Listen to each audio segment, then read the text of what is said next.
Aleloia. Dia amin'ny fifaliana lehibe indray raha vana malala no ionana amintsika amin'izao fotoanana izao anatin'ny fandarana izay rahanao aminay dia fandarana afaka fiambenana rahanao amin'ny fandarana andramoka izao ny akiradio ny mpikambana anatin'ny groupe izay maresy ary miaraka amin'ny mivady ihany koa anatin'izao fandarana izao. Dia fiadanany tompany ho amintsika tsirairay avy ary matoky sy mino fa salama tsara daholo indray nareo ary miarabanao velonay somatsara indray na vita izao tontolo andro zao dia nandresy an'izao tontolo izao dia indreto indray tsika tafavoreto ambany fiain'Andriamanitra. Za matoky fa raha tonga eto ianao androany, raha androany no vao tonga eto dia tsy kisendrasendra akory nahatongavanao eto fa tena resy lahatra misy raha ilan'ny tompo anao misy lalana tian'Andriamanitra ho diavinao misy bitsika ny fanamasina tian'Andriamanitra ho enonao eto androany ka dia maharetatra amin'ny farany adindray sasany hoe raha antsika eto adindray sasany izay antenaina fa adindray sasany ampahirentsika rehetrarehetra na ny vao androany vao tonga na ny efa-paketo. Ny efa-paketo moa dia androany ranabavy lalany irino faanteny lalany irino ranabavy lalahy no niditra voalohany teto androany dia arabaina manokana ranabavy lalahy fahasoavan'Andriamanitra eo aminao ary tsotra nomenanao androany efa nomanikato an'izay niditra voalohany dia ao amin'ny Isaia 1:20 manao hoe ho velona indray ny olona efa maty izay efa maty ny fatin'ny oloko hitsangana ko mifoaza sy miobihana ireo izay mandry eo mivovoka fa ny andonao dia tahaka ny andon'ny fahazavana ary ny tany hiteraka ny maty. Izany hoe tiantenina amin'io dia any amin'ny misy raika hoe ny andonao dia tahaka ny andon'ny fahazavana toy izay tahaka n'ilay ando amin'ny anana amin'ny maraina iny. Ninona zany mety fahafatesana nisy teo amin'ny fiainanao dia ho velona indray izany hitsangana daholo indray ireny dia tena hoe tsofina rano ianao ranabavy lalahy hitsangana daholo indray ny lafim-piainanao rehetrarehetra hifoha daholo indray ny fahasoavan'Andriamanitra rehetra eo amin'ny fiainan'ny ranabavintsika lalahy ka dia tahin'ny tompo mahareta hatramin'ny farany dia fanatera amin'ny ankonanao mivadinao ranabavy faanteny lalana ireny. Nanaraka azy tao dia rahalahy Tojo dia rahalahy ranabavy Angelina Diamant Tina Sirikoko izy miravavy foana fa nanaraka eo Yama Razana Monika Erika Raka Lovely Tina Razana Monika Geneviève Mananjara Ida Rose Mina Lovely Tina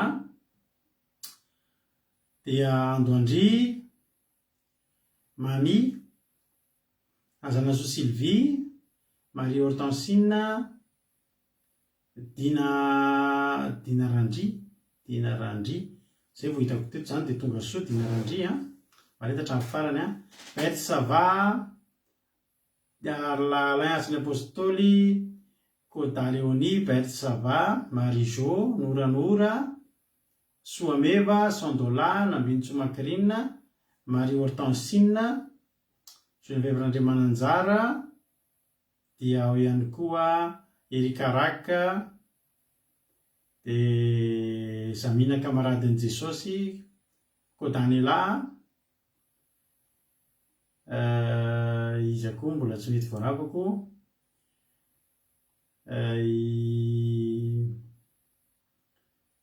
Tojo Aleloia sotrany Tojo mandray any Dinandry. Ao ihany koa Nambintso Macrine Thierry Ralbenja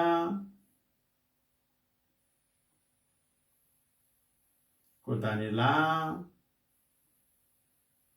Tahiny Jesosy Kadaka Palay Ritovo Ranavavy Mihaja Jesosy Mpandresy Tonga Soa Felana Rakoto faly be mahita anareo dia Marie Hortensine moa hitako tena mivezivezy be dia be eto dia ao ihany koa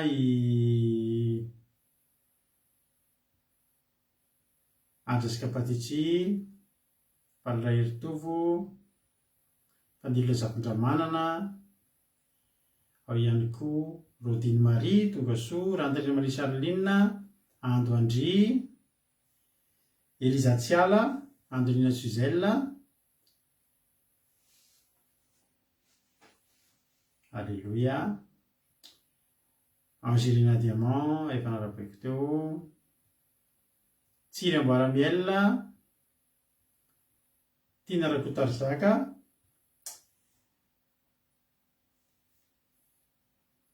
i Fantainy Lalanirina tsisy isorana, Angelina Andrina Solo,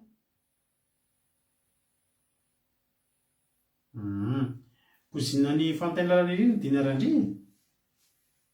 Alléluia, mahafinaritra be zany a, tonga soa ianao a. Dia Elena Miariniaina,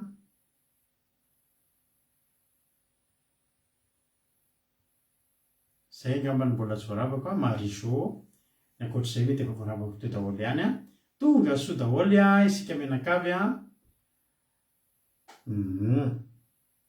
Kozina ny ranabavy lalaza zany hoe niesin'ny ranabavy Felinarakoto zany a, i Dina Andry. Alléluia, de faly mandray anao zay a, de tahiny tompo a mahareta hatramin'ny farany. Androany moa tsika de araka amin'ny ranabavintsika Anitra Clarisse nivavaka fanombohana, ny toriteny a de mampionina, zany hoe ny fandarantsika ankeo maraina, ny mivavaka maraina, toriteny tamivavaka maraina ankeo a no arahantsika ho velabelarintsika eto Androany. Alléluia. De Androany vavaka ho an'ny firenena ranabavintsika Ida Rosemina. Alléluia. Ndao ary tsy andrely tsika fa tonga aloha de atomboka ny vavaka, de tombotsika mivavaka ny fotoanantsika Androany a, taka ny mazatra, de aveo tsika anohy ny fotoana. Tay tompo a, Anitra Clarisse a, anao ny fitenenana. Fitanan'i Jesosy aneo amintsika rehetra, tahin'i Jesosy pasteur, dia tahin'i Jesosy tsika rehetra. Saotra an'Andriamanitra lehibe indray ny amin'ny fotoanantsika anio a, ary makasitraka indrindra ihany koa ny mpanompony ny amin'ny tombontsoa sy fahafahana afaka anao izao vavaka fanombohana izao.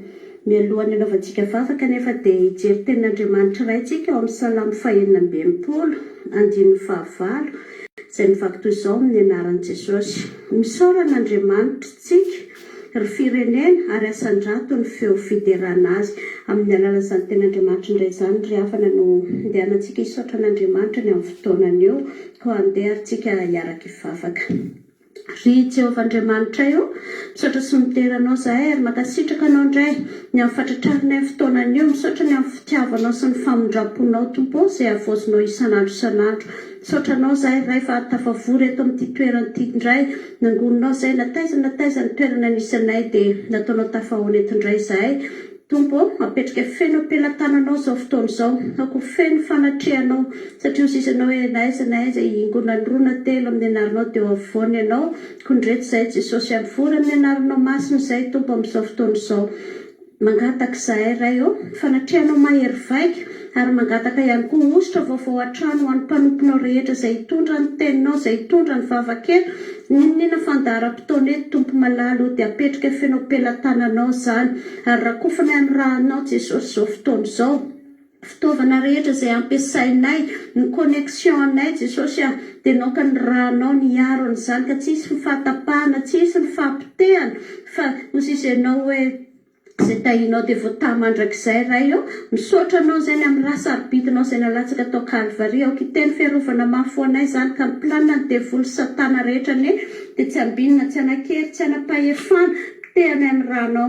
Ary izay ihany koa tompo rehefa mandeha ny teninao dia sokafo ny sainay, sokafo ny fonay, diovy ny sainay Jesosy aoka ho tany tsara ny rinin'ny teninao, tsy ho piain'ny mpanadino izahay fa ho piain'ny mpankatoa ny teninao. Dia misaotra indrindra ray ny amin'ny valimbavaka izay raisinay avy aminao, averinay aminao ny haja ny tena ny voninahitra mandrakizay, amin'ny anara sarobitinao Jesosy ny anaovanay izany vavaka izany. Misaotra ray amen. Alléluia, misaotra indrindra ranabavy Anitra Clarisse tahiny tompo ianao dia fanatera amin'ny ankohonanao ihany koa, dia mitombozitra, mitombo fahasoavana, dia tonga avy amin'ny ambony indrindra. Anitra Clarisse tahiny Jesosy hiditra amin'ny tenan'Andriamanitra tsika fandorotsika ielohira dia izao aleloia tany tompo loha hoe me manambotsoa dia mami koa tany tompo fa ohatrany tsy voaravako no mami tao ambony tao tany tompo mami a dia eme manambotsoa jonatana itody rahony soa fa nilo zavatra manana tonga soa daholy a ianareo a dia irikaraka mahareta hatramin'ny farany daholy rapitso fotoan-dehibe ny fotoanantsika eto aleloia fotoan-dehibe satria tena hoe akasitraka an'Andriamanitra tsika rapitso tsika nanao an'ilay asasakalim-bavaka fakasitrahana izay fataontsika isa-taona ihany io dia anisan'ny mba mety hoe mampiavaka kely antsika tokoa ama tsy andro farany taona tsika fa rapitso tsika vao mitomboka ny volana farany a miarabantsika loatra natratra nyity volana farany ty androany ho tahin'ny tompo anie ianao rehefa matetika rehefa amin'ny ohatr' izao tsika amin'ny sosiete ny anivon'ny orinasy eny dia ho an'izay tahin'ny tompo dia zay anisan'izany aleloia dia misy le mandray an'le 13e mois tsika rehefa desambra ohatr' izao zany hoe mandray karama-indroa aleloia fa izao raha ny ampiasana anao no tsy mandray an'izany 13e mois zany dia tena tsofoko rano aminaran'i Jesosy fa raha hainao no mankasitraka an'Andriamanitra rapitso zany hoe tena akasitraka an'Andriamanitra eny amin'ireo 1 volana zay vita ry havana tena hokasiatsika amin'ny alalan'ny fankasitrahana ny lamban'i Jesosy rapitso aleloia hodondonitsika amin'ny fankasitrahana io lanitra io rapitso aleloia dia tena tokony meko anao amin'ny anaran'i Jesosy ho tanteraka ty zavatra ity io volana desambra ray manontolo io avoroeny misy 13e mois ny taonanao amin'ity aleloia raha mino an'izany ianao dia ataovy amainina dia raha mino an'izany koa ianao dia mbola misokatra ny MP angatahako amintsika zany a zany hoe rapitso arivo zay no anamboatra n'ireny mesagenareo rehetrarehetra ireny atao voix-off zany le izy dia mangataka aminareo hoe aza atao hoe rapitso arivo amin'ny enina nareo vao mandefa raha vao rapitso arivo amin'ny enina nareo mandefa dia efa bouclé efa midy le efa vita le izy efa manomana zay amin'izany efa tsy karakaratsony manomana ny seo sisa dia tiako tenenina hoe ny MP anareo rehefa somy mampionina raha misy aminareo mbola manana faniriana hoe akasitraka an'Andriamanitra hoe tena mbola tena tsapanareo mbola misy tokony akasitrahanareo an'Andriamanitra dia alefaso mba ataovy hoe ataontsika hoe alohan'ny amin'ny 3:00 satria amin'ny après-midi iny zay no namboatra an'le miaratsiny aminareo fa misy zavatra ohatry misy zavatra mampididika anazy atao mba marika dia misafo foana miaratsiny dia ataovy hoe mba alohan'ny amin'ny 3 raha andefa ianareo dia hovakiny eto rapitso anaty fandarana sasakalim-bavaka moa rapitso manomboka amin'ny 7 sasany ohatr' izao fa hatramin'ny sasakaliny tsika eto rapitso azadino le vandro jus azadino nareo menakavy atao vorinendry ranabavy meva atao amin'ny télé mihitsy anazy ny fandarana jereny amin'ny télé nazy ny fandarana fa tsy amin'ny telefônina ntsony aleloia fa mifinaritra ny fandarantsika rapitso tena ataontsika tena hoe tena isanatra io Andriamanitsika io tena ianoka Andriamanitra rapitso ihinan'Andriamanitra ihinana fankasitrahana zava-dehibe amin'Andriamanitra ny fankasitrahana ry havana malala ka za manentana anao tsy forcé akory tsy maintsy ataonao zay fa za teny aminao ny 13e mois ao amin'Andriamanitra miandry anao meo voninahitra Andriamanitra tianao hoe mbola isy no mihoatrahoatra kokoa noho ny teo aloha dia manaova zavatra mihoatra koa an'Andriamanitra ary fankasitrahana aleloia no entintsika andondona ny lanitra ilay vehivavy anankiray tsy nanafa-tsy nihery kely tao aminy na vandy nalefa ny tany fotsiny tanany dia nikasika ny lamban'i Jesosy dia naninona izy sitrana rapitso nitsika fankasitrahana no entintsika hikasika ny lamban'i Jesosy dia ho hitanao anie aleloia alefa amin'ny télé mihitsy rapitso ny soameva ony mba atao voatr'izany koa ianareo mba eteo am'izay raha am'izay mba mijery rapitso fotoam-pakasitrahantsika rapitso toro-teny akira aheno hira maromaro tsika aheno fisaorana tena lavarenitsika ary andre tenin'andriamanitra ihany koa tsika taka ny mahazatra hotahin'ny tompo alenareo a dia mahereza vandro sy io frity efa vonona ho neny Angelina dia nareo koa to vonona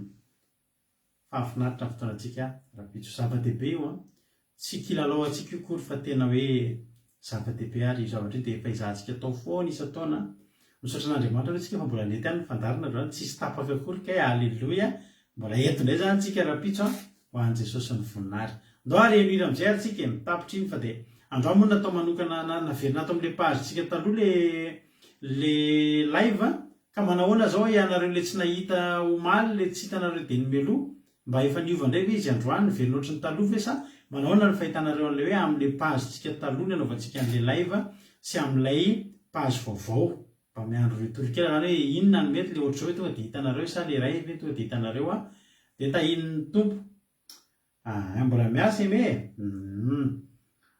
manisy écouteur dia maheno foana rofiny eme no avy aty an-trano aka ny anjara fahasoavana ndao ary lasa ary tsika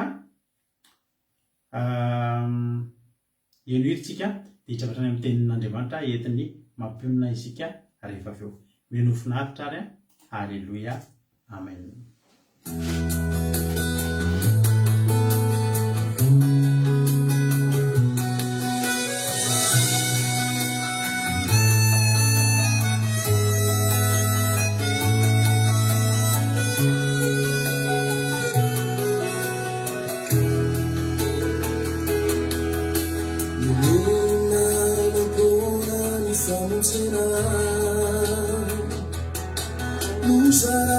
See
Alleloia.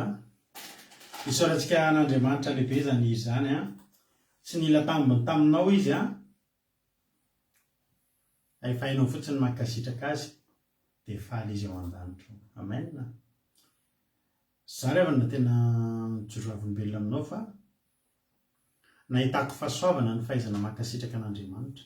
Tena nahitako fahasoavana, nahitanay mianakavy kely fahasoavana ny fahaizana mankasitraka an'Andriamanitra.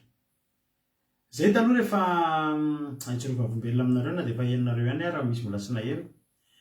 Zay taloha rehefa tanaty olana, sy taloha ihany fa hatramin'izao rehefa miatrika olana na misy ady na misy zavatra hoe andrandraina amin'andro ndraika dia mivavaka. Dia misy fotoana manao alim-bavaka, misy fotoana mifady hanina. Fa izao, iny efa fanaon'ny olona rehetra. Fa ny tsy dia fanaon'ny olona indray dia ataonay dia rehefa mahazo valim-bavaka dia manao alim-bavaka koa. Alleloia. Manao alim-bavaka. Roa taona ohatr'izao roa taona ohatr'ny androany mihitsy ngamba nisy zay raha tsy roa taona amin'ny ity herinandro ity nisy fahasoavana ngezabe nisy zay teo amin'ny fiainanay. Nisy zavanafinaritra zay nataon'Andriamanitra teo amin'ny fiainanay. Dia vita fandarina ohatr'izao tsika rehetrarehetra. Dia lasa amin'izay izay mivady nampatoriana ny ankizy dia samy naka coin ao amin'ny efitrano anankiray ao amin'ity efitrano tamin'izany mbola tsika mbola tsy tato fa tany amin'ny toerana hafa. Dia nanao inona? Nanao alim-bavaka. Ary nisaotra an'Andriamanitra tao anatin'izany. Eto tenenanao zany hoe tsy ny fangatahana ihany ny zava-dehibe amin'Andriamanitra fa tena zavatra ngeza be eo anatrehan'Andriamanitra tompoko ny fankasitrahana. Tamin'ny heritaona ohatr'izao ihany koa fa tamin'ny indray efa tsy izay mianakavy kely rehetra fa isika ny anaka teto anareo izay natadidy. Nisy fotoana ohatr'izao nataontsika tamin'ny heritaona hoe fankasitrahana. Dia amin'ity indray tsika raha-pitso indray tsika hanao an'izany. Dia zarainay aminareo hoe tena voame ao anatin'ny fankasitrahana, ao aorianan'ny fankasitrahana. Jesosy ngamba manoro antsika hevitra, manoro antsika zavatra tsara foana. Jesosy ary tsy mbola nanoro voana antsika Jesosy hatramin'izay.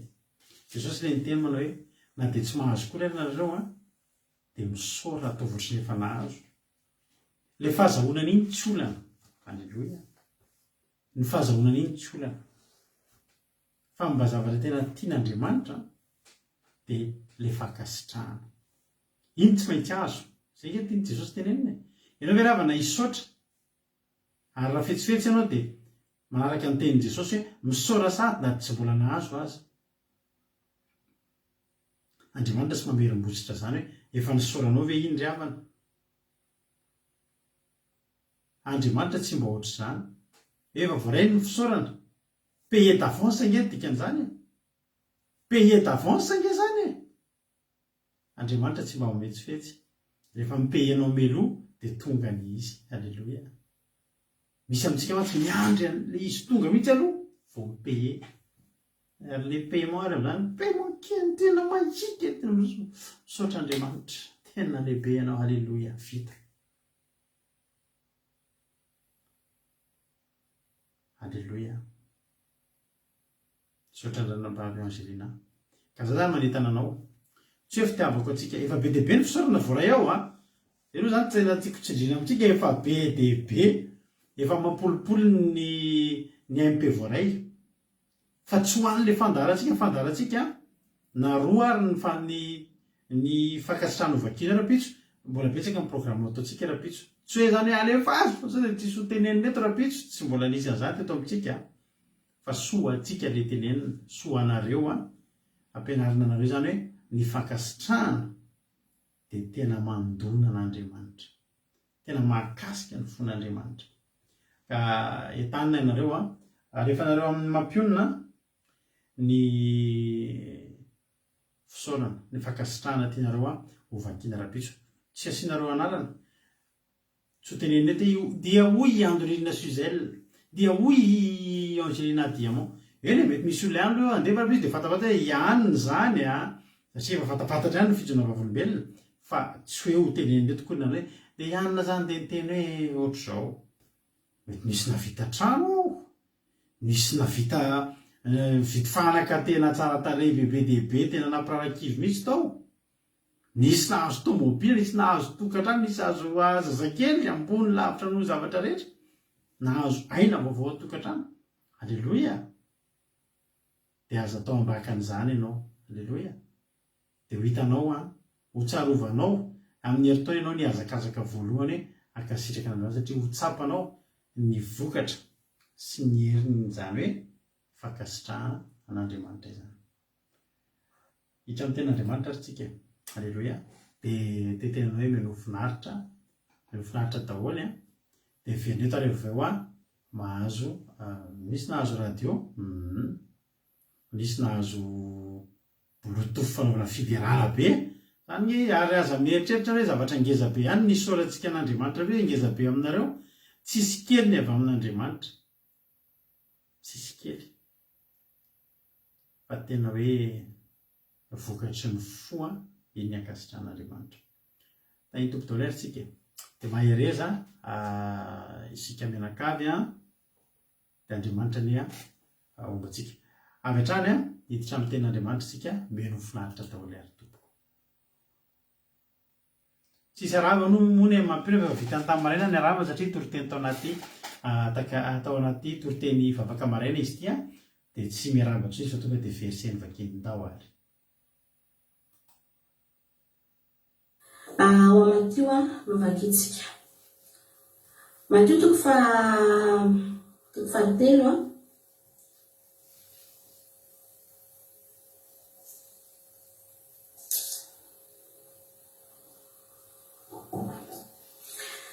Matio toko fahatelo no vakitsika androany. Alleluia. Andininy fa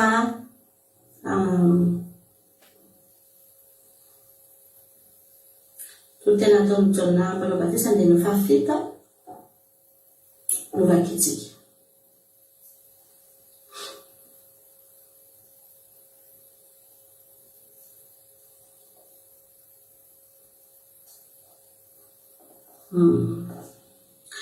Matio toko fahatelo andiny fahafito andiny fahafolo azafady ny tonga dia andiny fahafolo vakitsika ka hatramin'ny andiny faharoambinifolo.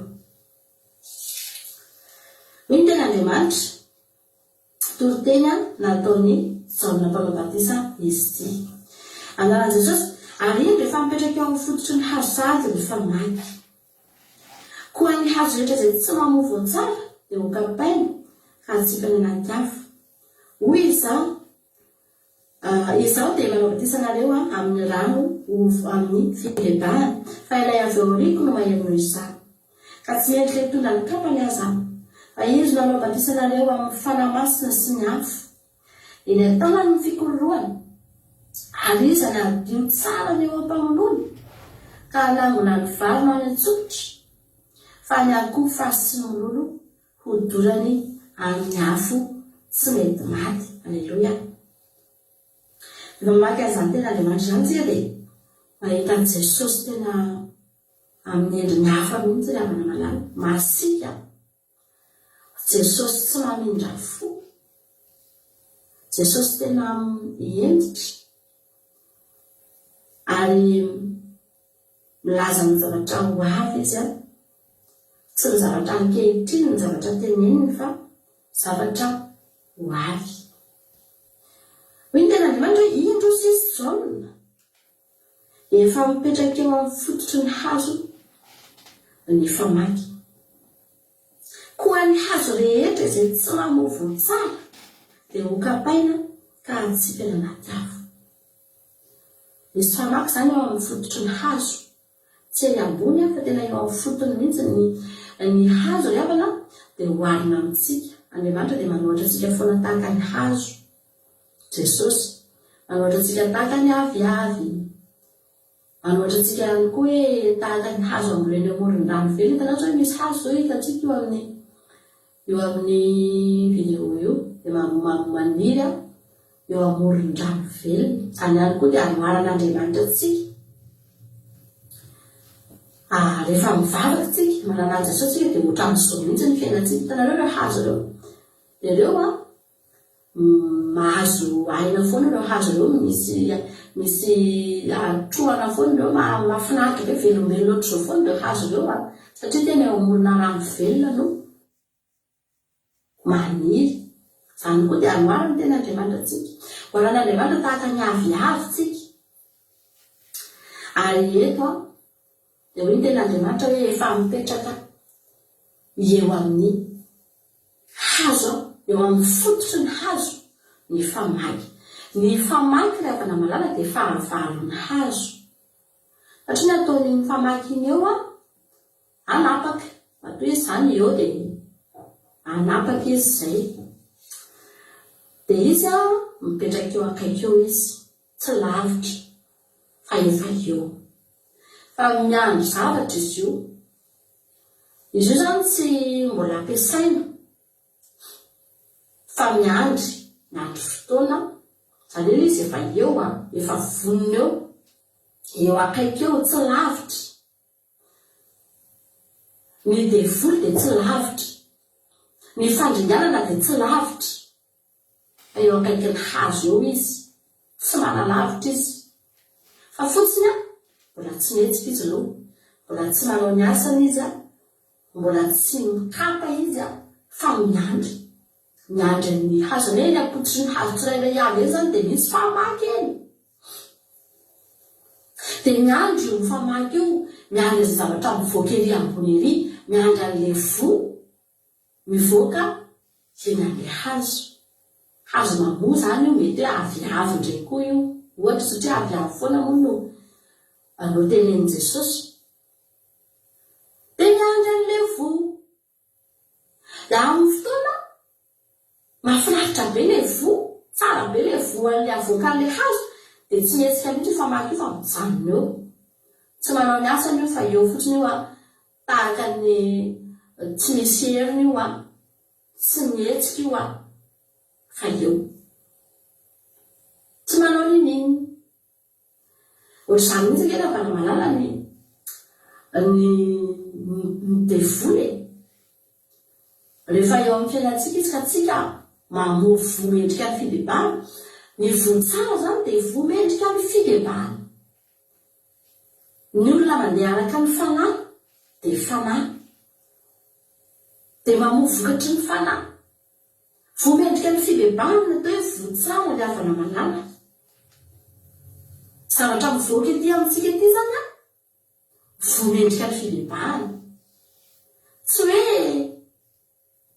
hoe izay mahafinaritra ny olona na izay tian'ny olona, fa vo mendrika ny fibebahana ve ny zavatra vokatsika. Ny voantsika ve mendrika ny fibebahana, mendrika ny filazantsara, mendrika n'izay nolazain'Andriamanitra ve ny voantsika. Satria tsy ny olona no mijery eto, tsy ny hazo samy hazo no mifampijery eto, fa misy tanana iray andrain'io famaky io ao aorianao. Dia hikapan'io hazo io, manana fahefana hikapan'io hazo io ao aorianao hatrany amin'ny fotony mihitsy. Raha sanatria ka tsy mamoa vo mendrika an'ilay fibebahana ilay hazo, vo tsara ilay hazo. Halleloia. Io zany tsy sakijery hoe tsara be ny hazo, tsara be ny ravin'ilay hazo, mijoro tsara ilay hazo, maniry tsara, fa ny vo no hijerena ny hazo, tsy ny fijorony, tsy ny fandrobona hoe mandrobona be tahaka ilay aviavy be tany be ravina be, fa miandry vo. Ka na mandrobona io na mijoro tsara io na maitso maitsomaitso io na inona ny avana malama ny vo ihany no mitondra an'io. Aleloia. Ny avy-betany no zonony Jesosy satria tsy nisy voniny le izy. Fa eto dia miandry vo, izany hoe isy voniny le hazo fa na tsara na ratsy, ary miankina amin'izay no etsehany famaky io. Ny olona anankiray rehefa namalala, rehefa maky ny olona anankiray dia eo amin'izay na kapainy ny olona iny, eo zany hoe kapainany amin'ny fotony, izany hoe tsisy hevitra intsony. Ny hazo anankiray rehefa kapainany amin'ny fotony, eo amin'ny fototry le hazo mihitsy rehefa maky, dia eo ny kapainy dia tsisy hevitra intsony ny amoazan'ny hazo iny. Vitatreo ny aminy. Tsisy azo atao intsony hoe mbola atao inona indray fa tapotra ny fisian'iny hazo iny, tsy afaka manao ninina intsony iny. Vitatreo ny tantarany. Isika mbola velona rehetra afana, mbola tsy mihetsika mihitsy aloha ifamaky io fa mbola eo io. Ary izany no mahatonga ny olona tsy mampanina ny olona mihitsy ny manao ratsy. Tsy problema ny olona izany handeha hibebaka sy hitady an'Andriamanitra sy fona sy atao batisa sy hivavaka izany. Satria rehefa maky iny mbola tsy manao ninina aloha e.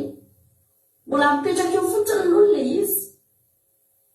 Fa hoavy ny fotoana anankiray izay hietsehany io famaky io, hikaparatra any amin'ny fotony. Ary rehefa tonga amin'izay fotoana izay ny havana, dia eo amin'izay tsika, eo amin'izay vao fanenenana sisa. Tahaka izay ihany na moro. Ary io famaky io tsy afeniny io fa hitan'ny olona. Tsika nge rapana miezaka mitory e. Io zany tsy mahafantatra rapana fa misy fiainana ho arinan'ny fahafatesana. Ezahantsika toriana, atao hita hoe raha tsy mibebaka anetsika dia very. Jesosy nge lalana sy fahamarinana ary fiainana io zany tsy mampatatra amin'ny Jesosy eto ambonin'ny tany ry havana malama. Atao fantatry ny olona ny hoaviny, atao fantatry ny olona ny zavatra hiatraminy ao aoriana. Halleluja. Tsy afeniny io fa hiteo hoe misy famaky eo. Ary afaka hikapany olona rehetrarehetra, afaka hikapany hazo rehetrarehetra io famaky io. Fa izay mamovo tsara dia mipetraka fotsiny io famaky io, tahaka ny tsisy ninina io tahaka ny tsisy hena io tsisy tanana andray an'io ka hikapany io hazo io, satria miankina amin'ilay voeny ambony, mivoaka ilay vo tsara dia tsy tokony ho kapaina zany dia tsy mihetsika io famaky io fa mijanona eo fotsiny io. Tsisy heriny. Tsisy heriny ny fahafatesana ho an'ny olona mamovo tsara. Tsisy heriny ny havana malala, mifandringanana ho an'ny olona mamovo tsara. Halleluja. Fa ho an'ny olona mamovo ratsy dia efa nolazaina fa ho kampaina. Ary amin'izay fotoana izay araka ny teniko anao dia nenina sisa. Tsy afaka hanao ninina intsony voakapa. Hoy izy Jesosy, no isika marika baibolany amin'ny Lioka. Lioka 7:9 vakitsika. Lioka 7:9 hoy ny ten'Andriamanitra manao hoe, ary nanao ity fanohanana ity izy hoe, nisy olona nanana viavina ambolena teo an-tambolopony, dia nakeo izy nitady vo taminy fa tsy nahita. Ka dia hoy izy tamin'ny mpamboatra ny tambolopo, indro efa 3 taona no tonga nitady vo tamin'ity aviavy ity fa tsy nahita mihitsy. Kapao eo. Nahoana io manimba ny tany? Ampamboatra namalika nanao tamin'ny toloko. Avelao ihany izy amin'ity taona ity mandra-piadiko manodidina azy ka nisiko zezika. Gamba mbola hamoy izy fa raha tsy izany dia ho kapainao ihany. Io ilay mpikapy io. Io ilay tompon'ny tany io. Io Jehovah-Andriamanitra io. Fa Jesosy ilay mpamboatra dia mbola niteny manao hoe okaloha. Rasoloha ialako nenina, ho karakaraiko amboariko hady adiko, mampiasa fitaovana izany, izany mangady azy izany mampiasa andreny tanareo ilay ohatry ny angady kely reny, mampiasa angady kely. Tsy famaky zany mbola tsy famaky mihitsy aloha miainga rehefa mbola velona tsika mbola tsy misy famaky zany fa mandeha daholo na angady kely iadiadiana amin'ny sisiny analanalana ny bozaka manodidina mandeha daholo na hitanareo le ohatrin'ina moa le fanapanapahana fandratsanana le zavatra maina reny le ohatra hoe tahena le hazo na ohatr'izany le latsanatsanana kely eny ambony eny ohatra tina atao boribory le izy na ohatrany na misy rahatsany maningy analavitra be le tapahana iny misy ravina maina manaratsy endrika le hazo dia esorina zany hoe fikarakarana daholo esorina tapatapahana kely ampiasaina mbola fitaovana tsotsotra ny ampiasaina tsy mbola mampiasa famaky mbola zany aloha ialakonenina ozy izy Jesosy mbola ambamboariko alohany dia Jesosy manamboamboatra antsika eny foana mandeha ny tenin'Andriamanitra miratsandratsana kely eny tapatapahana kely le ravina maina ratsanana kely zay mbola tsy mety rehetrarehetra zay maharatsy endrika dia esorina tapahana amin'ny alalan'iny amin'ny alalan'ny tenin'Andriamanitra. Jesosy manamboatra antsika reny miala nenina isan'andro raha mbola tsy maty dia mbola tsy miasa ny famaky. Ry havana malala tianao Jesosy ary raha miteny aminao izy andraso kely aloha Andriamanitra andraso aloha mamboariko kely fa io andraso aloha io koa mbola misy fiatrany koa io tsy mandrakizay io ozy izy tsika hoe mandrakizay ny famindraponao Andriamanitra mandrakizay ny fitiavanao Jesosy manararoatra mihitsy ny olona satria zaho tiany Jesosy foana na ahoana tsika riavana tena tiany Jesosy mahato antsika Jesosy riavana malala fa tsy azo tsika atao ny manararoatra ny famindrapon'Andriamanitra satria nahoana misy fetrany io misy fetrany hoy ny mpamboatra tompoko avelao ihany izy amin'ity taona ity mandra-piadiko manodidina azy asiko zay amin'ity taona ity zany hoe ihalanenina farany sisa ary ny fiainantsika dia misy an'io farany sisa io daholo rehefa ny olona rehefa nange talohan'ny nafatesana ny rahan'i Jesosy nenina nge ny olona fa tonga eo amin'io farany sisa io le tsy azo anoarana io ary io le tsy azo itovirana rehefa tonga ny teny katao amin'izay vita tsy misy hevitra tsony fa voakapatra ny amin'ny fakany tsy afaka manao na inona ry havana malala lelan'Andriamanitra nenina ny olombelona rehetra eto amin'ity tany ity fa samy manana n'io fetra io daholo hoe farany sisa roviana ny farany sisa ny tsirairay avy roviana no farany sisa riavana misy olona ny andrasan'Andriamanitra vo tao anatin'ny 30 taona tsy misy toy izy Jesosy amin'ity taona ity sisa farany sisa raika amin'ny 30 taona miainga le famaky voakapa misy olona andrasan'olona vo mandritra 20 taona andrasan'Andriamanitra vo toy izy Jesosy farany sisa raika amin'ny 20 taona voakapa mandalo an'io daholo ry havana malala isika rehetrarehetra ny olona rehetra maty nandalo teto amin'ity tany ity dia tsy maintsy nandalo fikarakarany Jesosy ary nandalo an'io daholo hoe farany sisa Andriamanitra tena hoaka aloha tsy sitrako izy Andriamanitra ny afatesany-datsy fanahy fa nialany amin'ala ny mahovelona izy dia mialanenin'Andriamanitra fa misy fetrany ny fialanenin'Andriamanitra misy fetrany ndraindraitsika variana ndraindray ny olona variana mangatakandro lava nge ny olona ndraso aloha aleo aloha ry havana misy efa zavatra efa mandeha ao an-danitra hoe ty farany ty sisa Andriamanitra sao dia maitsika nytatran'izay farany zay ry havana kely sisa ty taona ray ty sisa dia aorianan'izay Andriamanitra amin'izay ka ho amin'izay rehefa tena tsy mety afanenina isika izay mandalo an'ity fandarana ity androany somarisika izany amialarena amintsika Jesosy ny hapana malala mbola manamboatra izy mampiasa fitaovana maro izy ampiasainy daholo ny karazana fitaovana eny aminy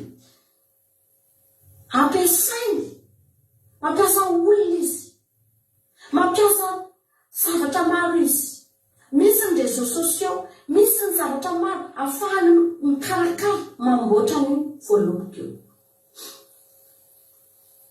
fa ny olana dia zao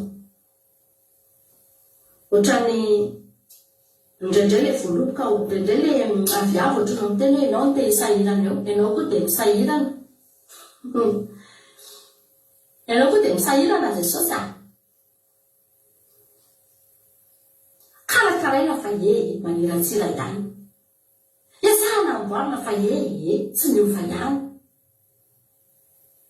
lasa ohatra mandaza an Jesosy indray lazaina fa misahirana be loatra ry hapana malala tianao Jesosy mbola tsy eo amin'ny mbola tsy mikapaina isika raha mbola vely ianao dia mbola tsy asa taminao ny famaky mbola mipetraka eo fotsiny iny aloha ao avy ny fotoana tsy afaka andany izany tsika rehetrarehetra da Jesosy ho avy ry havana malala eo amin'izay rehefa ho avy Jesosy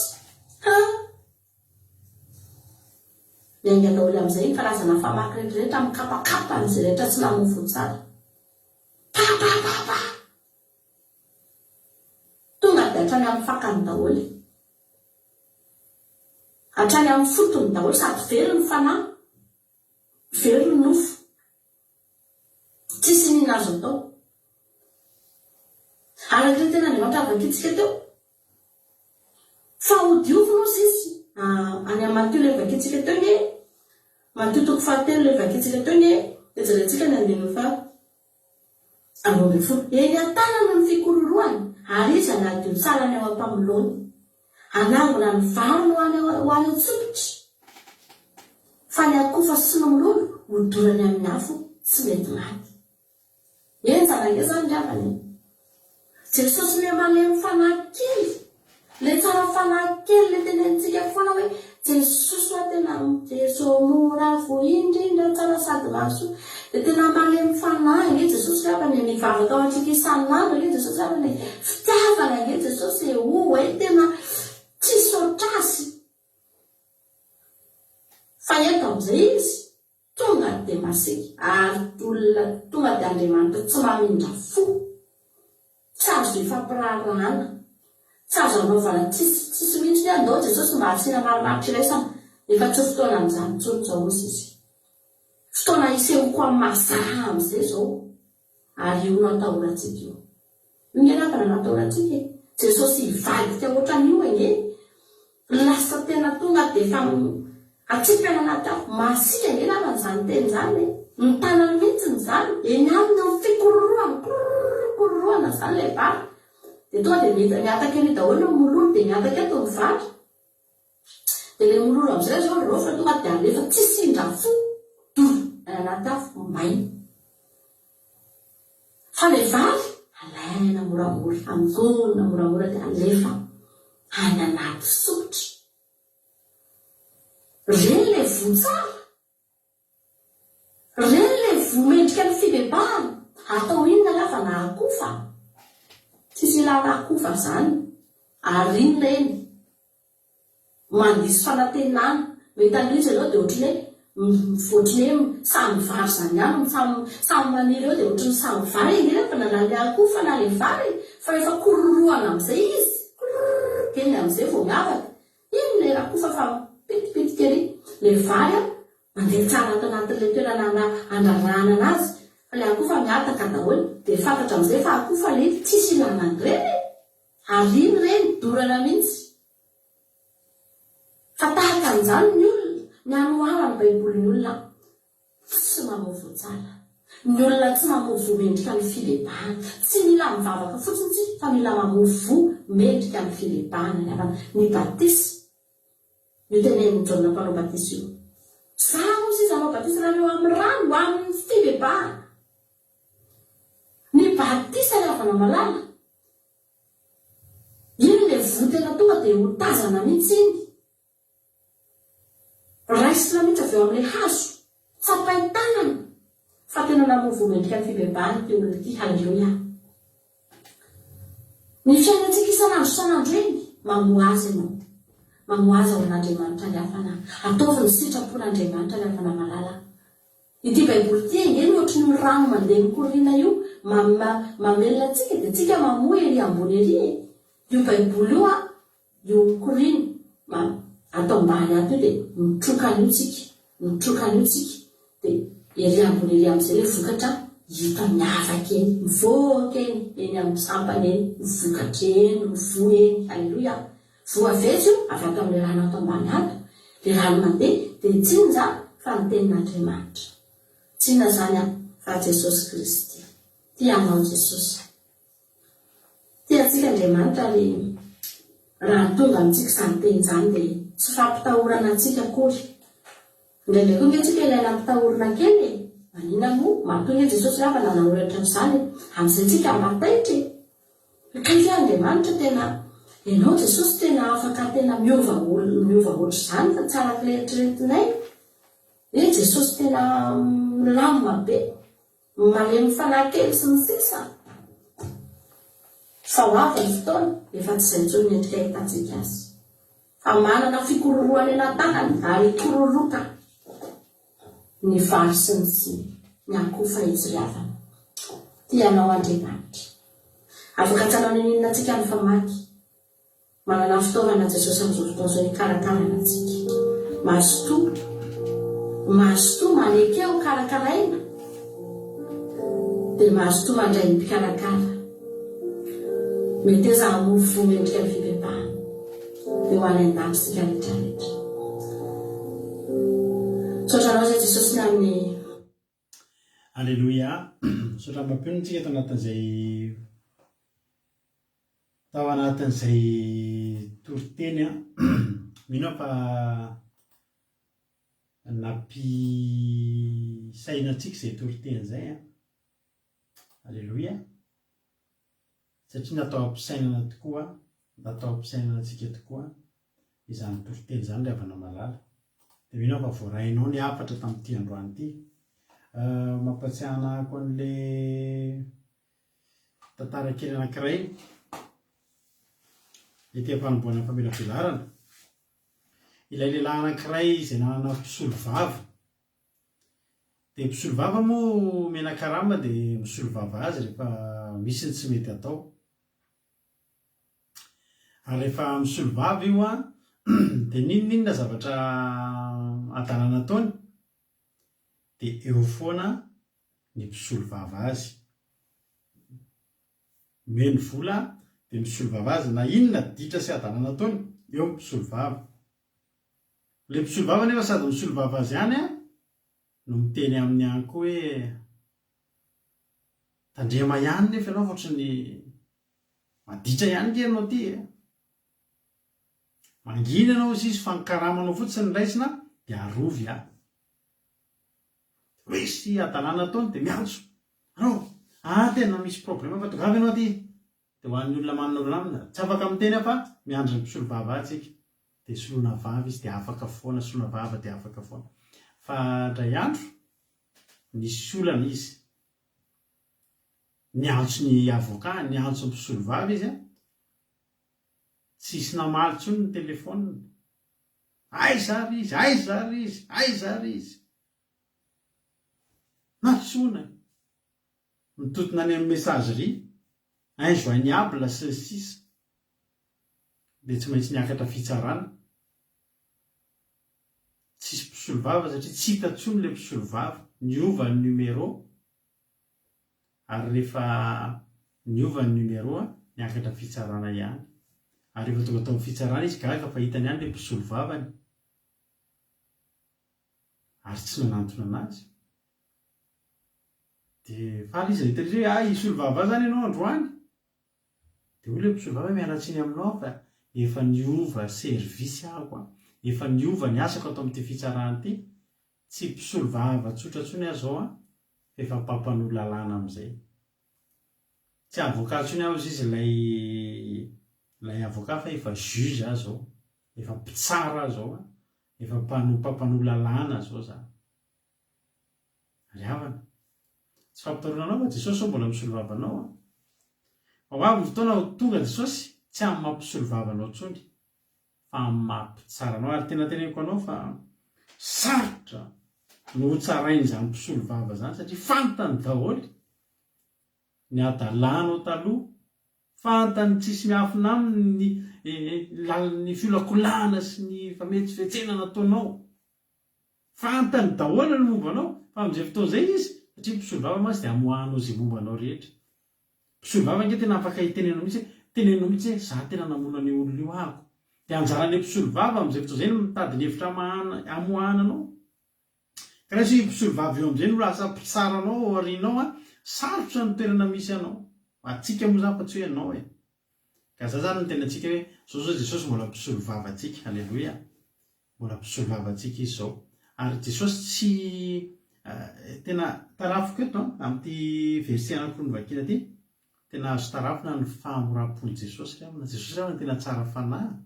Jerenareo tsara. Raha maheno an'izany tokoa zao atsika hoe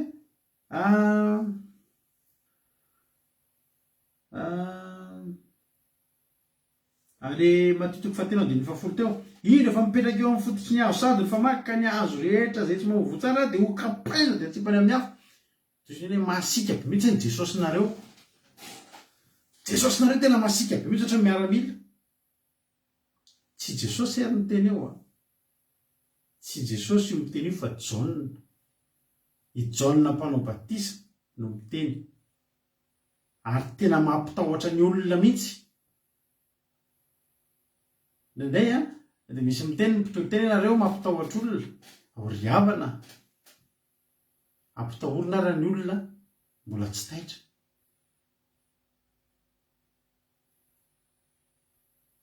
Ny tanjo Jaona mpanao batisa tsy ny hampanofo ratsy ny olona, fa ny hampibebaka ny olona hitondra vo mendrika amin'ny fibebahana. Hoe tena vely ange tsika ry havana raha tsy mahovo mendrika amin'ny fibebahana. Jaona mpanao batisa no miteny io fa tsy Jesosy. Fa Jesosy mahazo zay masika. Jereo Jesosy zao tsy niteny Jaona mpanao batisa niteny io dia ary amin'ilay teny anankiray teo. Ary amin'ilay Luka 7:10 novakiny mampiona teo izay isaorana no mampiona fa adiniko nisaotra azy. Nisaotra anao tamin'ny tenin'Andriamanitra dia mitombositra dia mitombo fahasoavana dia misaotra antsika rehetra ihany koa mankasitraka azy. Any amin'ilay Luka 7:10 teo andininy fahaenina ka hatramin'ny fahasivy, heronao tsara ilay tantara. Ary nanao ty fanoharana ity izy hoe nisy olana nanaviavy nambolena teo tambolobona. Io tantara io dia Andriamanitra, dia Jesosy, dia fanjakan'Andriamanitra, dia isika. Ary tena isika reto mihitsy zany. Mahatonga amin'ny teny an'izany any amin'ilay Matitoko fahatelo teo. Dia misy teny manao hoe raha mangina Matitoko fahatelo tsika andininy fahafito. Ary noho nahita ny fariseo sy ny sadoseo maro nanatona azy ny batisa izy dia hoy izy taminy, ry tanàna mena rano, iza nanoro-hevitra nareo handositra ny fahatezerana ho avy? Reo mantsy ilay anjaran'ny fahatezeran'Andriamanitra satria hoy ny ten'Andriamanitra hoe izy tsy hiditra fa mivaravarana bahanany. Ny olona bahanany tsy hiditra any an-danitra, tsy handray an'i Jesosy Kristy ilay zanak'Andriamanitra velona. Izy nefa mifidy ny ho very. Dia hoy ny ten'Andriamanitra hoe ry taranaka mena rano, izy zany no nanoro-hevitra nareo handositra ny fahatezerana ho avy. Koa mamoaza vomendrika amin'ny fibebahana ianareo. Raha manao anakapo hoe manana i Abrahama rainay zay fa lazaiko aminareo fa Andriamanitra mahay manangana zanaka ho an'i Abrahama avy amin'ireto vato reto. Ny tenen'i Jaona zany ny fariseo sy ny sadoseo, nareo aza mieritreritra nareo jiosy taranaka Abrahama dia tonga dia voavonjy. Fa raha tsy voavonjy nareo na dia vato aza dia afaka hatsakan'Andriamanitra ho zanany. Iza moa ireo vato reo? Isika ireo. Ataovy amainina zany. Isika nge ry havana vato natsangana tsy misy atsika eo amin'io baiboly io. Jiosy no voakasika n'io taloha. Fa rehefa niala ny jiosy tsy nandray an' Jesosy ny jiosy dia nanangana vato amin'izay Andriamanitra. Ka io le fanoharana ato. Nanana aviavy namboly atao tanim-boaloboka izy, zany hoe tanim-boaloboka daholo, voaloboka daholo ny amin'ny atao hoe tanim-boaloboka. Jiosy daholo, fariseo dia sadoseo dia mpanorandalàna. Dia ry Mateo, Marika, Luka, Jaona sy Jakoba, Josefa, Abrahama tanimboloboka. Fa ao amin'ny tanimboloboka io misy zava-maniry miavaka aviavy. Aviavy zany ampanirino amin'ny tanimboloboka. Dia iza moa zany fa sy tsika. Antsika tokony naniry teo, tsika tsy voaloboka. Tsika tsy taranaka voafidy. Fa isika kosa le avela noho ny fahasoavan'Andriamanitra dia avela maniry eo amin'ny tanimboloboka izay fanjakan'Andriamanitra. Isika ilay taran'ilay ondry hafa eny amin'ny ondry hafa eny amin'ny valafy. Alleloia. Zany hoe fahasoavana be mihitsy ny azo ity tanimboloboka ity aviavy ity satria navela maniry eo amin'ny tanimboloboka. Ary tanimboloboka mavokatra. Inona moa mahatonga ny tany mavokatra? Misy ny tsiro rehetra ahafahany mamokatra. Dia vokatra ny voaloboka. Ny voaloboka dia anisan'ny zavatra sarotra ambolena sy sarotra karakaraina. Ny aviavy kosa dia maniry eo izy dia mamoy eo izy. Nanozina tokoa Jesosy ilay aviavy tsy entina moa satria ilay aviavy tokony hamoa. Tokony tsy sarotra amin'ny aviavy ny mamoa. Tsy mila fikarakarana ny aviavy, maniry eo fotsiny dia midoroboka eo fotsiny dia mamoa eo fotsiny. Zany hoe ity aviavy anankiray ohatra tamin'ny Luka 13:20 ity dia aviavy no mba hampasoavana. Dia ohatra antsika mba havela hanaky baiboly, ohatra antsika mba havela hisitraka amin'ny tsodrano rehetra ao amin'ny baiboly. Maniry eo amin'ny fanjakan'Andriamanitra zasy ianao gasy malagasy kely taranaka mpanompo sampy. Taranaka ry Koto Maditra sy ry Rafosy Rangita sy ry mpanompo sampy. Fahavalon'Andriamanitra nge ny fanompo-tsampy. Atsika malagasy nge malaza amin'ny fanompo-tsampy hatramin'izao. Mamparely mihitsy lisy vazaha iny hitako tamin'ny Facebook nikaikaiky mihitsy ny ody malagasy no tena mahery indrindra. Mpamosavy no tena mampalaza antsika. Fa zao taranaka mpamosavy taranaka mpilalao ody fa mba nalefatra amin'ny tanimboloboka. Ary rehefa nomena fahasoavana tahaka izany, azonareo? Rehefa nomena fahasoavana tahaka izany dia tokony mahay manararoatra. Hoe ianao zanaka malagasy kely ary mba manana fahasoavana no fahasoavana dia mianatra aty andafy. Dia anao kitalatala ve ianao ny ampianarana? Mianara tsara rankizy.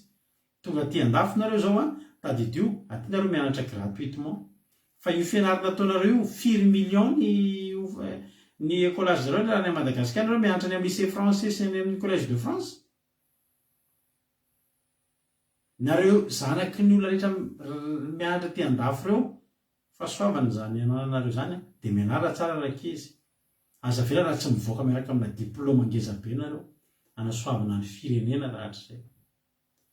Eto zany dia zao ity aviavy ity dia nomena fahasoavana manokana ny troka ny tsirony tany izay ambolena ananan'ireo voaloboka reo fa ny olona tsy namoa.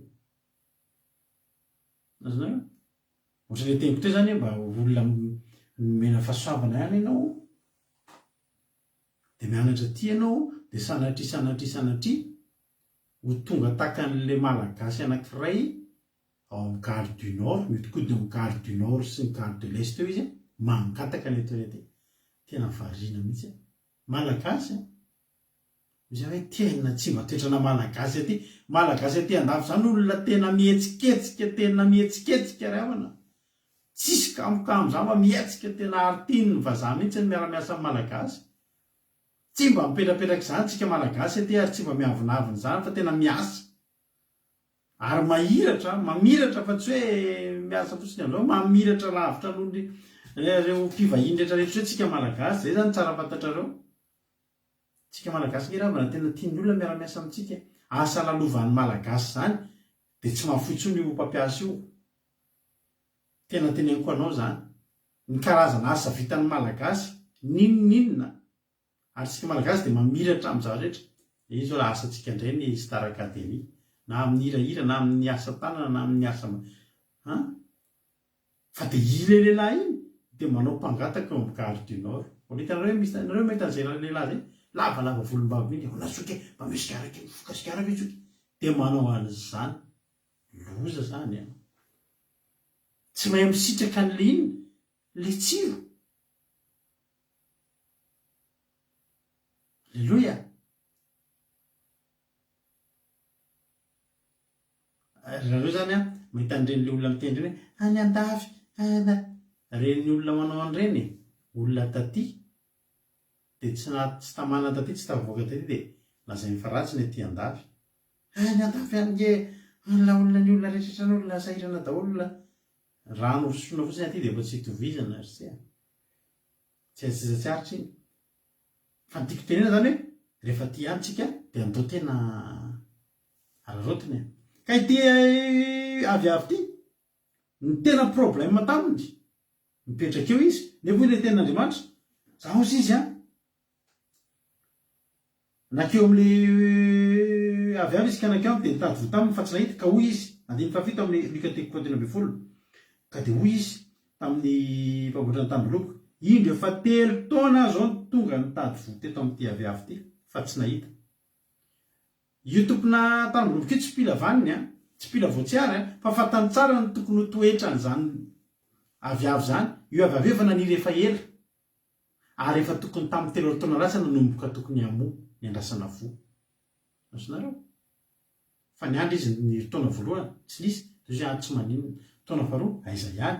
Taona fahatelo amin'izay zao ny teneniny kapao io izy nahoana io manimba ny tany. Inona dika le manimba ny tany? Mitroka an'ilay fahasoavana eo amin'ilay tany fa tsy mety mamoa. Be dia be ny olona mivavaka mitroka an'ilay fahasoavan'Andriamanitra eto mivavaka dia fitahian'Andriamanitra dia tahian'ny tompo dia nahazo asa dia nahazo an'izao fa tsy mety mamoa mihitsy. Toy ny tena hoe manimba ny tany fotsiny io mitroka fotsiny fa tsy mamoaka mihitsy.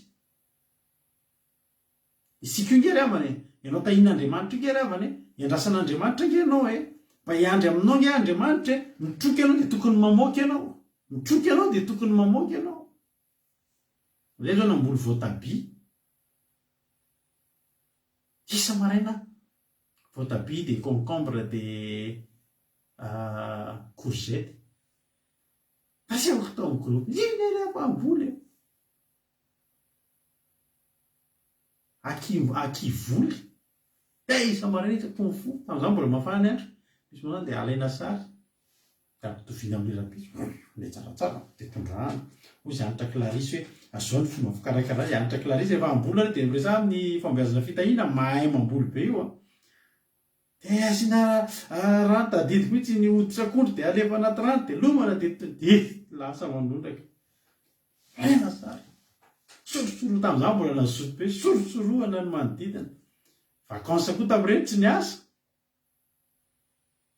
isa maraina aiko sary efa mitombo efa mitombo elo ny elo ohatrany tsy dia nakaiza izy dia adiko tsy nakaotsiny tsy voaka tany nanomboka nangatsika koa ny andro jerena izy taty arina voatabia tsy nisy vonina ray ka zay koa tsy mahay mamboly ny tena marina fa ny tiako tenenina zany natao daholo menazy ny tsiro rehetrarehetra fa natao daholo ny torohevitra ny manam-pahaizana fa tsy nety dia hoe esory fa manimba ny tany. Alleluia.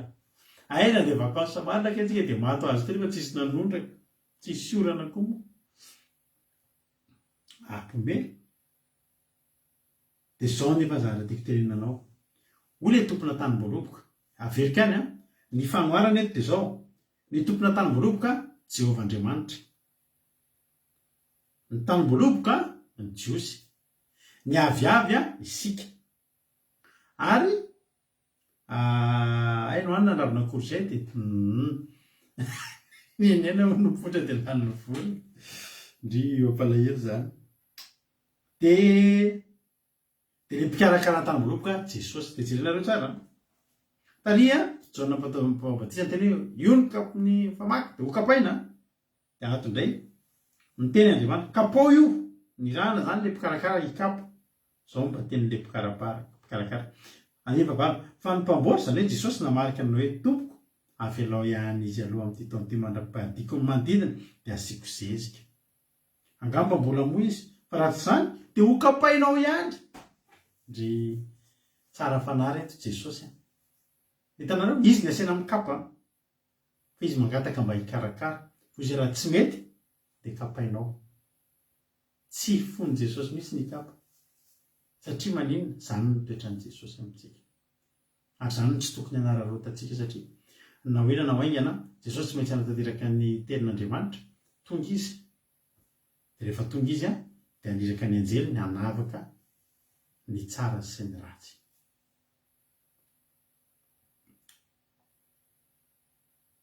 Tena mbola miara-nenina amintsika Jesosy amin'izao tsika miteny izao. Ianao zao matory rehefa avy eo Jesosy mihana amin'Andriamanitra. Inona ny ataony? Mifona ho anao izy. Mangataka ny rariny ho anao izy. Itsika rehetrarehetra io rehefa tsika matory iny tsy vitanao zao no mibebaka tamin'izay lahatra tsy vitanao androany. Misy zavatra ngeravana tsy nampozintsika koa tsy nentina nataontsika androany fa adinitsika ny mibebaka tamin'izany. Fa Jesosy tsy manadino an'ireny. Ary ianao matory tsara rehefa avy eo iny Jesosy mihaona amin'Andriamanitra tonono ny tsirairay anarantsika rehetrarehetra eo. Izy alao mba ialana nenina izy Andriamanitra. Mifona ho any perte savaza Andriamanitra. Mifona ho any rado rakoto salama fa tena mbola endray izy.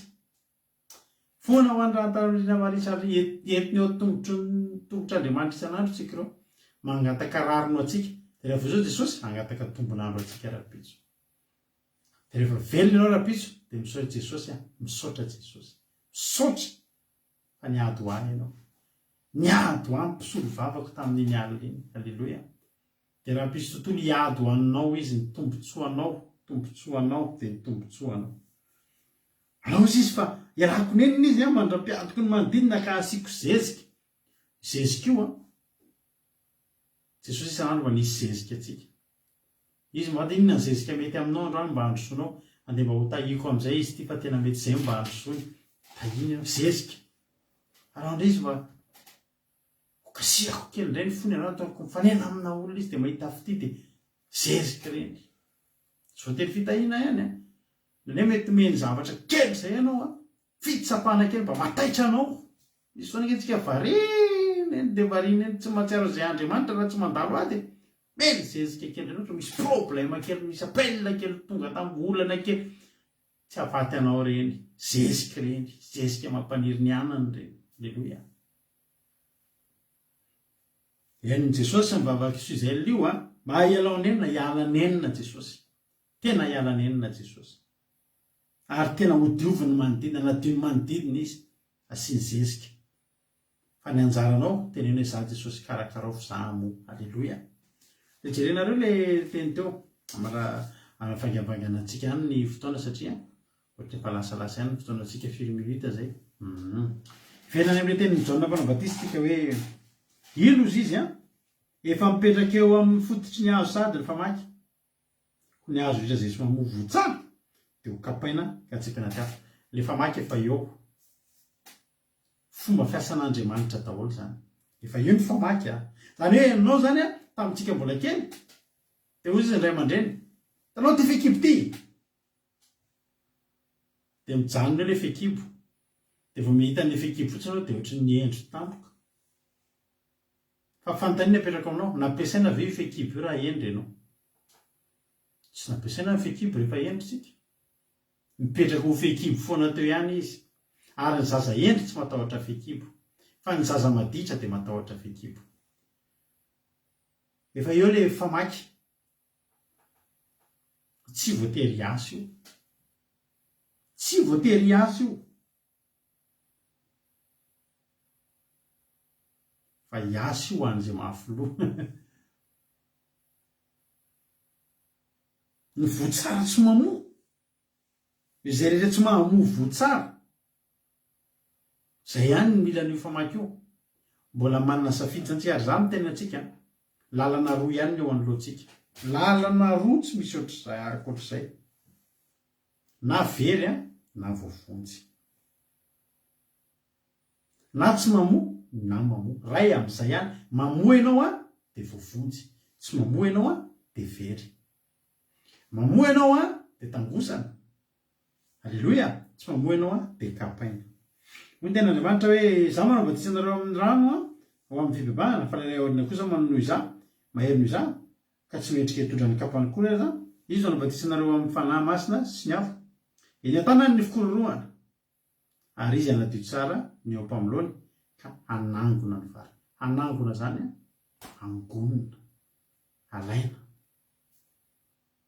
anangona ny vary no hoany antsopotra ny sopotra eto dia ny lanitra halleloia ny atao hoe vary jerareo tsara ty sary meko anareo ty ny vary dia io saloim-bary io dia reto ny vary dia tia lay lasa mololo rehefa afaka zany reto vary reto voam-bary reto dia reto toy ny lasa mololo dia amin'ity vary ty koa halleloia amin'ny vary koa mbola mizara roa izy io mbola akotro zao io hitanareo fa tsy mbola vary tena izy zany hoe ao anatin'io akotro io ny tena vary dia hoy ten'Andriamanitra hoe eny an-tanana ny fikororoana izy anadio tsara ny eo mpamilony ka anangona ny variny ho any antsopotra fa ny akofa sy ny mololo ny akofa dia le fonon'le vary lasa akofa ary le mololo dia le nitazona anazy tamin'ny voalohany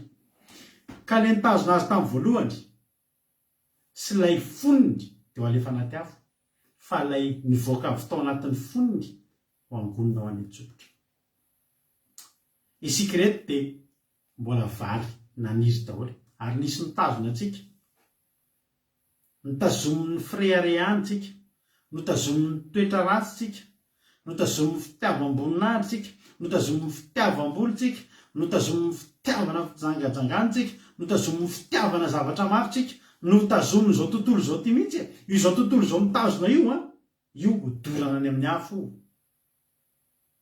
fa ny zavatra hitranga mantsy dia zao tonga Jesosy dia manala antsika amin'io halleloia manala ny vary akotry amin'iny saloa iny dia ino zany efa tsisy hevitra iny tonga dia miandry efa anaty afo iny fa amin'io voam-bary io amin'izay dia miala ao anatin'ny akotry iny ny vary dia ny vary ny miataka dia ny akotry lasa akofa zany hoe inona moa zany le akofa le manarina antsika rehefa mbola vary akotry le fonony iny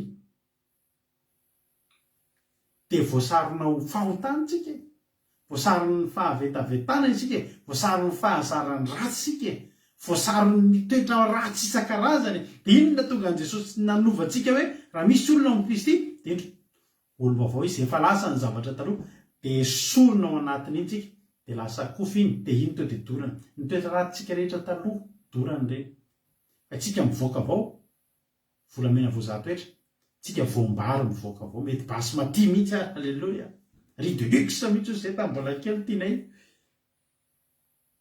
fa ny tena problème ny mololo sy ny akofa dorana ary tsy mololo sy ny akofa ihany fa tsika taloha mitsipombary izany efa nitsipombary amin'ny sapa taloha dia esorina ny vato esorina ny voanahidratsy asorina koa ny akotry satria vary akotry dia andrahoana irery dia mbola mba azo hanina fa ny akotry koa tsopony zany mety misy vary ao akotry mbola tsy mety miala ihany ny odiny misy olona tsy vonina iova mihitsy misy olona tsy te iova mihitsy tazomina foana indry dia teteny aminao koa fa mbola isan'ny alefa anaty afo ihany koa zany halleloia teteny aminao ary androany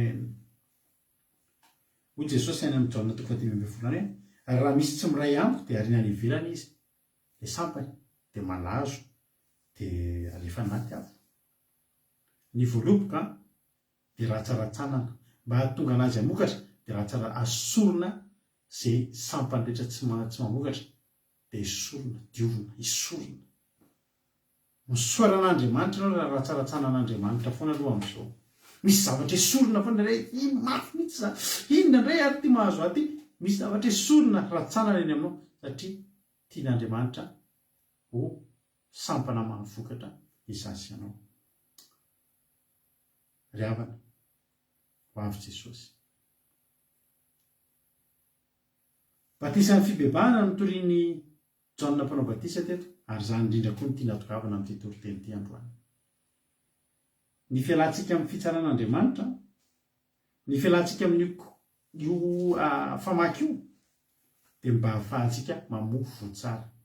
Le votsara indrasana eo dia votsaran'ny fibebahana. Manentana antsika ary marina fa manomboka mangatsika ny andro, fa za mbola vonona niletika any anaty rano hiaraka aminareo hanao batisa anareo ao Evry. Halleluia.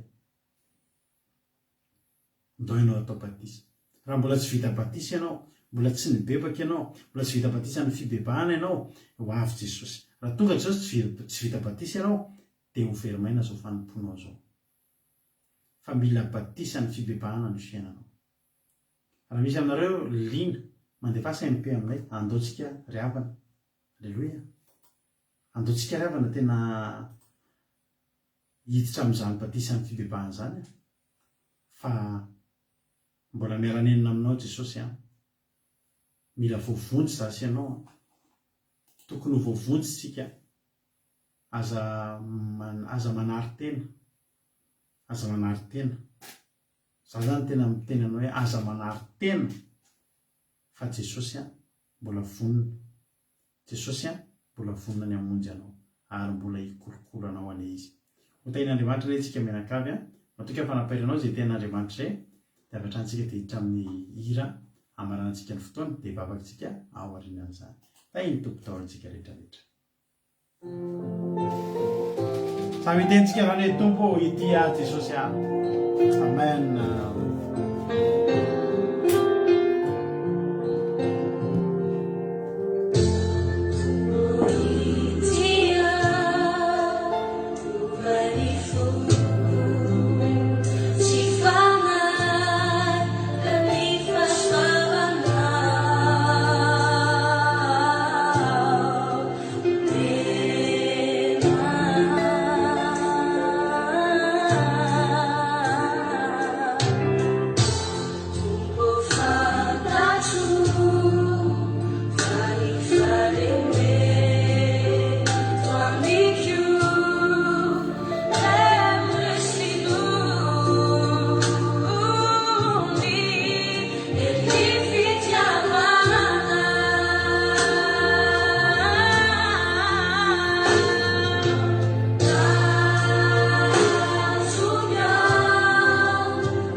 Alléluia.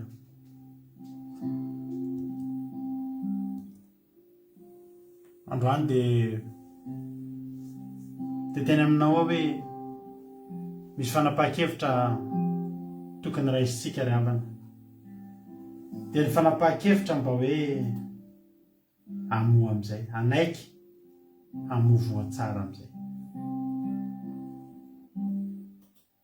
Tena maharo-posady be famindram-po Andriamanitsika io ry havana. Ary mbola te hamindra fo amiko sy aminao izy amin'ity androany ity. Mbola hiala nenina Jesosy. Hiala nenina Jesosy, azo antoka izany. Fa fantaniana manaiky hialana nenina ve ianao? Manaiky hialana nenina ve? Androany vavaka tsotra ny ataonao manao hoe Jesosy misaotra anao miala nenina amiko, ary za koa anao ezaka Jesosy.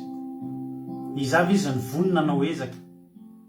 Fa Jesosy tena hiady ho anao, tena hiady ny anjaranao Jesosy.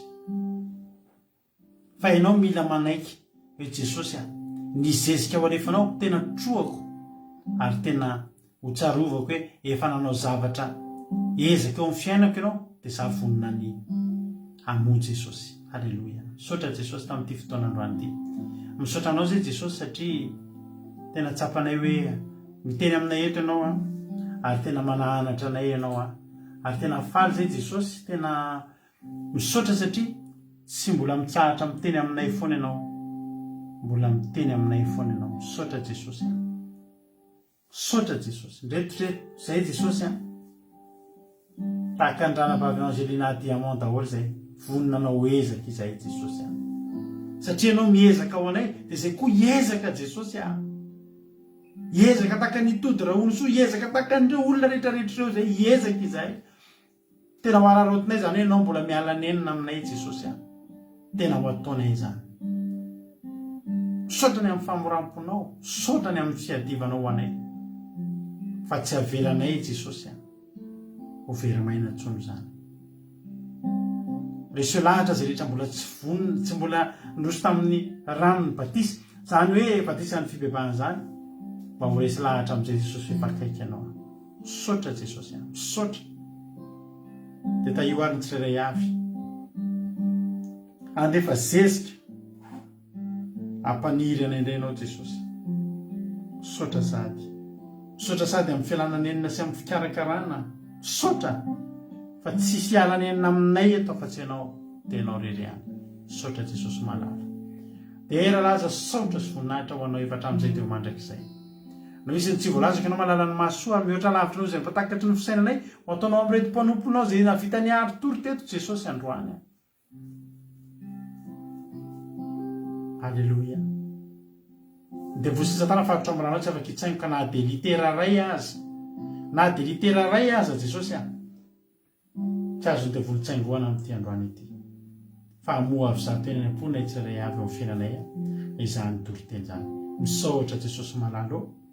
Halleluja. Amen.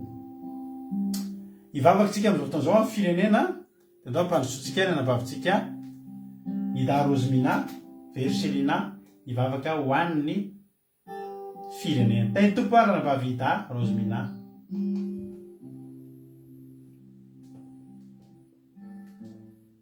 Tamin'ny sika rehetra ravakarisika ao amin'ny firenena. Tompo rainay Jehovah Andriamanitra, misaotra anao izay fambodana taona tonga eto, ary misaotra anao izay Jesosy satria ny avy aminao no mbola ahafahanay mijoro eto, satria anao ilay manafaka anay amin'ny tsy mety rehetra, nanavitra anay amin'ny zavatra-rehetra izay tao anatin'ny tsy fahatezana, dia ianao no nanavitra anay amin'izany Jesosy. Eto Jesosy dia mangataka amin'ny anaranao masina izay mba ny firenena Malagasy mba ho afaka amin'izany tsy fahatezana izy izany, ary izay mijoro dia tsy voakapa ny famaky amin'ny faratsiana amin'izany faratsiana rehetra zany dia ho kapahana izany Jesosy fa ny mijoro kosa dia tsy ho voakapa intsony. Saotranao Jesosy malalo ary ataovy mamoa voa tsara ny mpanomponao rehetra izay ao amin'ny firenena Madagasikara io, satria mbola betsaka ny zavatra mety tsy fahatezana mety tafiditra ao anatin'ny tsirairay avy izay efa mpanomponao nefa mbola maro ny zavatra tsy voatandrina ao anatin'izany. Dia misaotranao Jesosy noho ny famonjenao ny mpanomponao rehetra ary na ny olona rehetra izay mbola tsy ao anatin'ny fanomponanao aza dia mbola angatanay manokana eto amin'ny anaranao masina ny faharoborobony ireo olona ireo mba hamoa voatsara tahaka ny voaloboka sy avy mamoa voam-pahasoavana avy aminao. Mankasitraka anao Jesosy malalo, manana tompon'aina izay satria manana anao Jesosy manavitra anay amin'ny zavatra rehetra ary izay kosa dia hiezaka mba handroso anaraka ny sitraponao. Mankasitraka Jesosy, mankasitraka Jehovah Andriamanitra, misaotra mankasitraka. Tera sy voninahitra ny anaranao masina. Alleluia. Amen. Alleluia. Mankasitraka indrindra andranambavy Darozy minatsika tamin'ny androany ty tamin'izany vavaka matsiro aho amin'ny firenena izany. Andriamanitra manankiram-pahasoavana maro fitianao dia tonga avy amin'ny ambony indrindra dia mitombo sitratrany. Misaotra ny mampionitsika, misaotra ny ranambavy Anitra Clarisy fambeazana fitahina koa tamin'ny vavaka matsiro izay niara niasa tamiko teto tamin'ity androany ity. Dia misaotra nareo rehetra ihany koa tahatra ny teo hatramin'ny farany fa dia na dia alina aza ny andro dia mbola teo foana ianareo dia mino fa voarainareo ny afatra androany. Rapitso fotoanantsika azadino, fotoana afinaritra be rapitso dia manoroka mamy antsika rehetrarehetra dia mamy fotoanao rapitso raha mbola tsy tonga eny amin'ny ranon'anitra Jesosy ka tahiny tompo mbola velonaina daholo tsika dia meo ndretsindraitsika rapitso alina tahaka izao. akiradio.radio12345.com akiradio.radio12345.com afahanao meno ny onjapeo akiradio mandeha andro aman'alina isan'andro isan'andro afahantsika mbola mifampahery amin'ny alalan'ny hira fiderana amin'ny alalan'ny toriteny isaky ny adiny 3 amin'ny 1 amin'ny 7 amin'ny 7 amin'ny folo maraina dia amin'ny 1 amin'ny 7 amin'ny 7 arivo misy toriteny foana. Samita iny tompo rapitsony antsika meona ho an'i Jesosy rerany ny voninahitra razana bavy malala. Halleluia. Amen. Mahereza daholo.